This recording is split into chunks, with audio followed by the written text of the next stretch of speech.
Hello and I welcome you all to my YouTube channel. So basically here I speak on civil engineering and you will all find all my video lectures in my channel. So we were discussing about the geometric design of highways, and before proceeding for this video lecture I would request you all to first visit the first part of this geometric design of highways and the numericals related to it before proceeding on to this video, because that part is very essential before you proceed for this one. Also, there will be some problems related to the topics which we will be studying here now.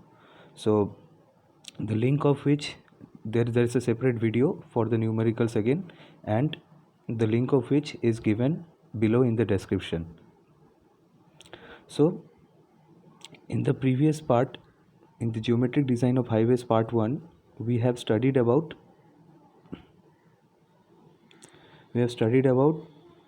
the road structure, the width of pavement, the traffic separators or medians, curbs, right of way, camber, design speed, stopping side distance, and of course at last we also studied overtaking side distance, intermediate side distance, and grade compensation on horizontal curves. Today in this lecture we will start with the topic super elevation. So what is a super elevation? Let me show you the figure first. So see, whenever a vehicle is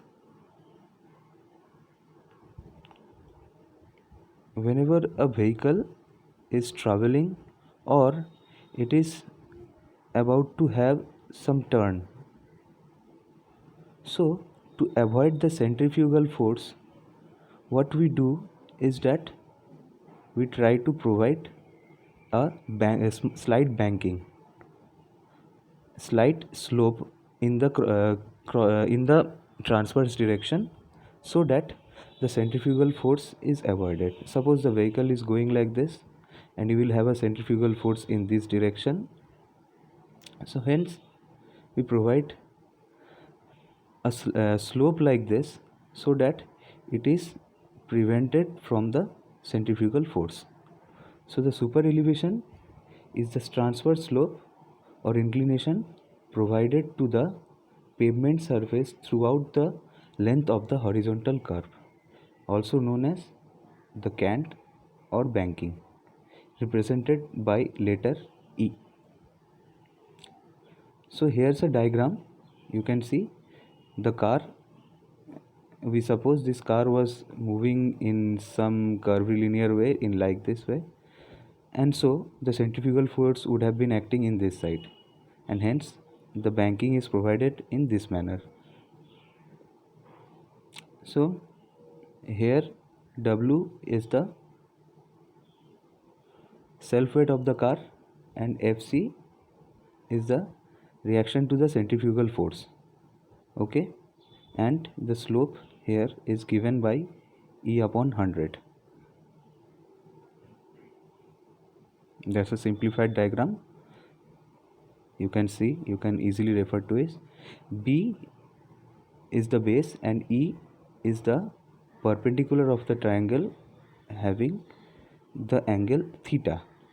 So from the above figure we can say tan theta, which is actually equal to the E, which is equal to E upon B. Let this be equation number 1.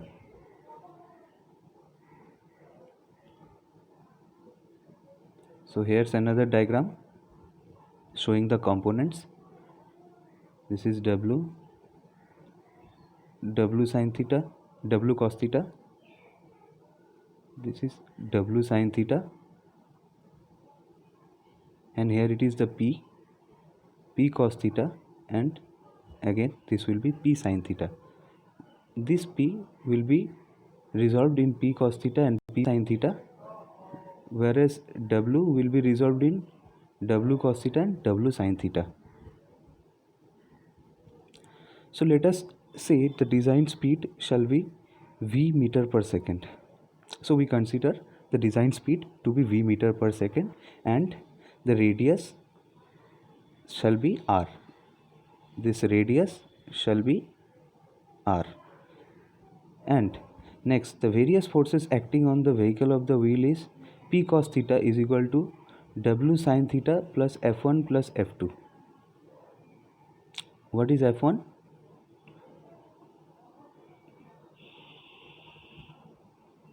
Yeah, W cos theta equal to F1 plus F2. And W sin theta will be P cos theta will be equal to W sin theta plus FR1 plus FR2. We are simplifying this one, considering small f as coefficient of friction.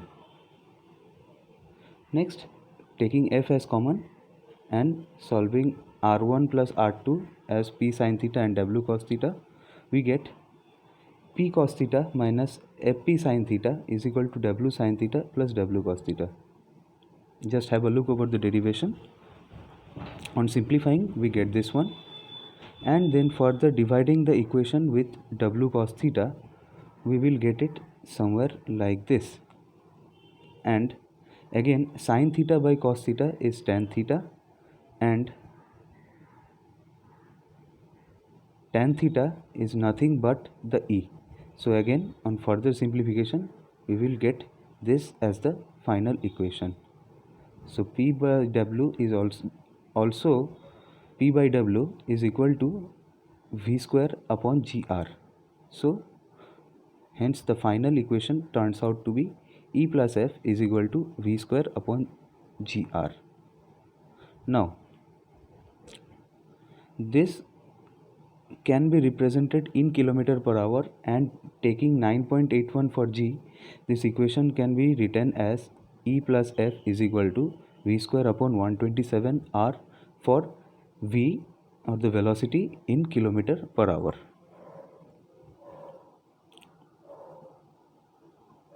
So now we come to the design of super elevation. Just have a look over the formulas. E plus F is equal to V square upon GR, or E plus F is equal to V square upon 127 R.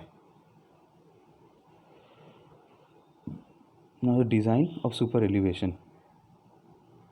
Taking into the design, so we first calculate the super elevation by using this formula and taking 75% of the design speed.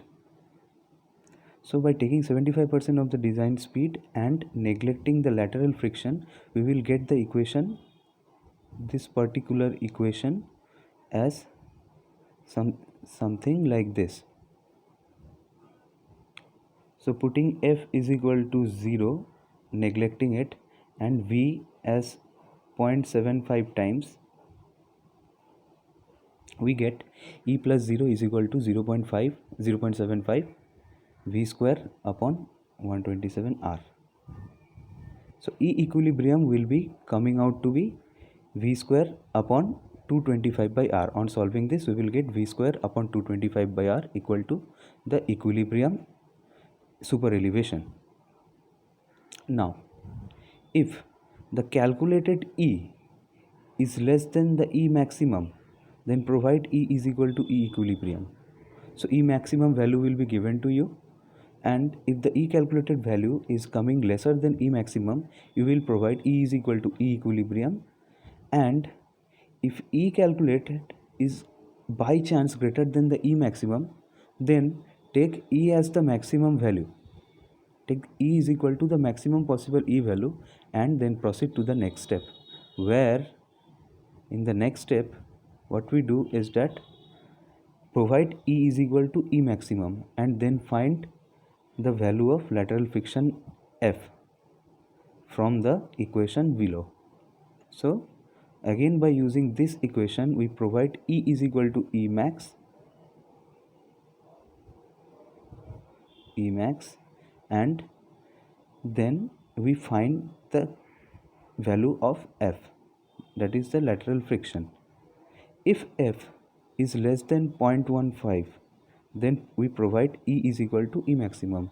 But in any case, if E is greater than 0.15, we fix f is equal to 0.15 and then proceed to the next step where we take f is equal to 0.15 and e is equal to e maximum, and then by using this equation we redesign the value of the design speed.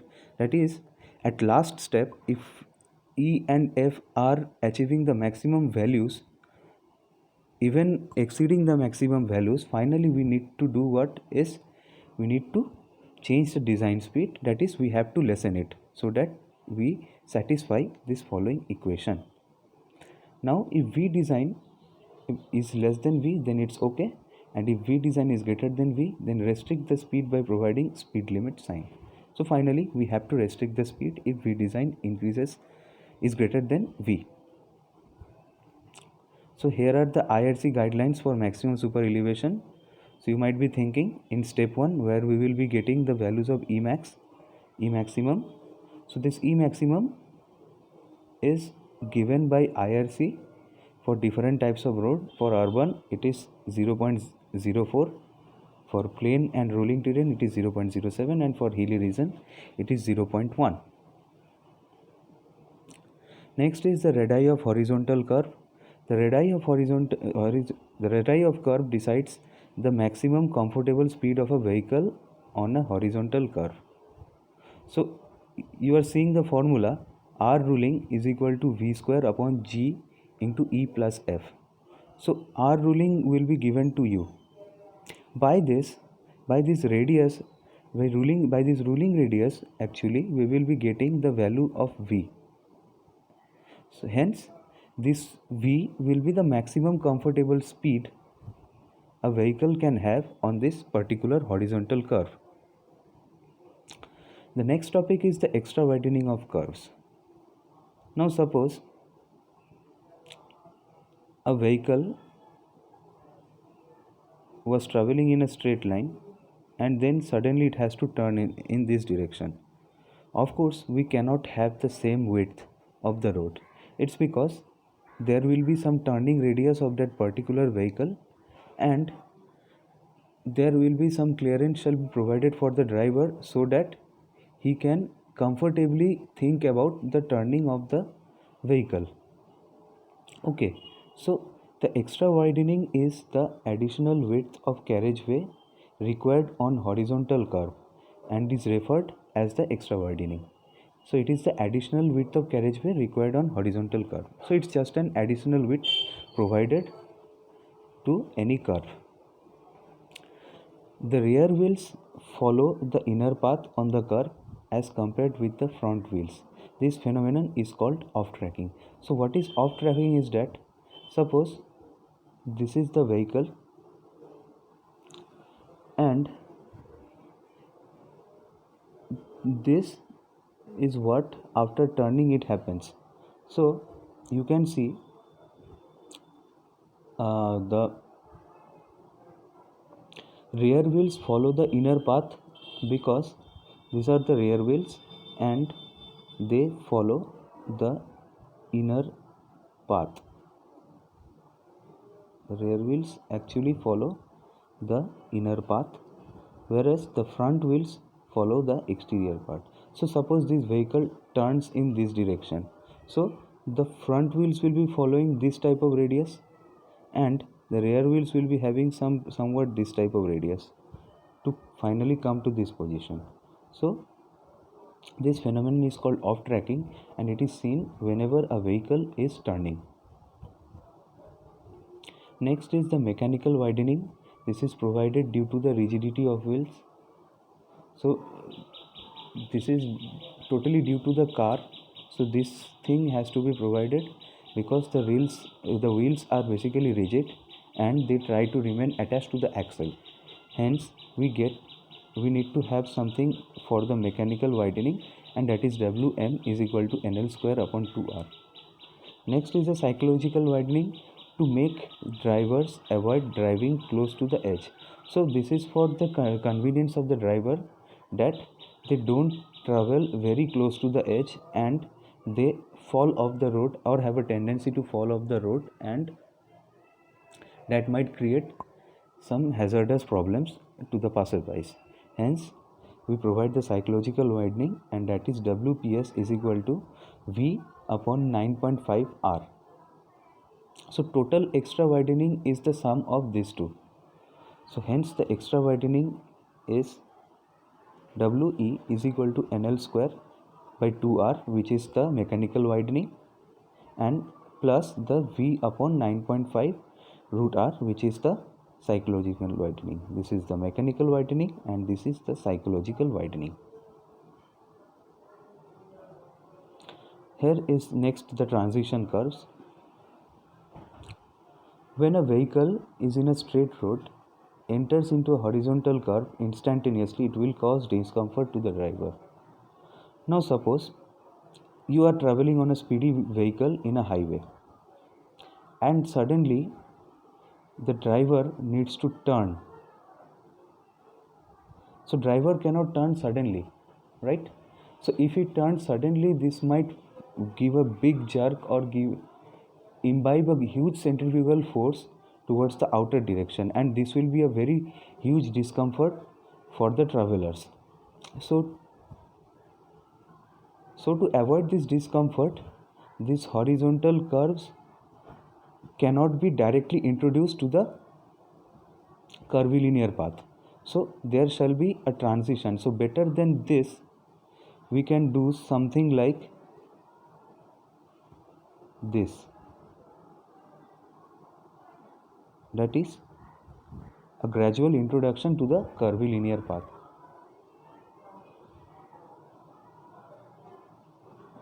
So the objectives to provide the transition curves are gradual introduction to centrifugal force, avoid certain jerk, gradual introduction to super elevation. Yeah, there shall be also a gradual introduction to super elevation, not like that suddenly the car will be getting bent. And next, enable the driver turn steering gradually with comfort. So transition curves are basically for the comfort for the drivers and the fellow travelers, avoiding jerk or any kind of centrifugal force, and to the gradual introduction to super elevation and extra widening. So there are different types of transition curves. So transition curves can be introduced in various shapes like the spiral or the clothoid. The clothoid, also known as the Cornu spiral or Euler spiral, is a curve that is characterized by its curvature being proportional to its length. So the curve, wherever the curvature is proportional to the length, so with the increase of length, the curvature will be increasing. Such type of graphs is known as the spiral graph. So it is something like this. Next is the Bernoulli's lemniscate. A lemniscate is a plane curve with a characteristic shape consisting of two lobes that meet at a certain central point as shown below. So see, here is the graph. This one is the lemniscate, you can see, and this one is the spiral. So the lemniscate is a plane curve with a characteristic shape consisting of two loops. So there are actually two loops in it, and the curve is also known as the lemniscate of Bernoulli, as Bernoulli was the first one to introduce about this thing. Next is the cubic parabola, a curve obeying the cubic equation, that is y is equal to kx to the power 3, and this is basically a cubic parabola. So here you can see the diagram of cubic parabola, lemniscate and spiral, and about the major axis, how do these graphs change.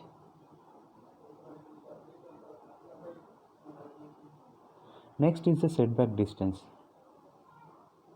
The setback distance is the clear distance required from center line of the curve to the obstruction on the inner side of the curve to provide adequate side distance. So let me show you something. Suppose there is a curve somewhat like this. Here is one driver who is traveling in this curve. Okay. And suppose this place is full of forests, and hence if one vehicle is coming from here, certainly this driver will not be able to see this vehicle coming in this way. So such type of things might create accidents, and therefore it is very necessary to provide a setback distance, which is the clear distance required from center line of the curve to the obstruction on the inner side of the curve. Clearly we do have an obstruction on the inner side, and the clear distance is required from the center line of the curve. So the setback distance is basically a distance from the center line of the curve. So if this is the curve and you have obstruction over here, hence therefore, and this is the center line of the curve, so you can refer this thing as the setback distance. Therefore a sufficient widening must be provided so that this particular driver can see the vehicles coming from the opposite direction and avoid collision. So for case 1, if LS is less than LC, and A is equal to S upon R radians, and which is equal to 180 by pi S upon R degrees, and A by 2 is 180 S upon 2 by pi R, 180 S upon 2 pi R. See, this is for the single ring roads. If the LS, the length of setback, is lesser than the length from the center, that is the center of curvature, So in this case what we do, A is equal to S upon R radians, that is clear, and that is 180 S upon pi R degrees. So if we divide it by 180, multiply it with 180 and divide it by pi, we will get the same thing in degrees, and again A by 2, dividing it by 2, we will get 180 S upon 2 pi R. So the M is equal to R minus R cos alpha by 2. Alpha is the angle. Now for multi-lane roads, if D is the distance between the center line of the road and the center line of the inner lane, then M is equal to R minus D cos 180 S upon 2 pi R minus D, or M is equal to R minus R cos alpha by 2.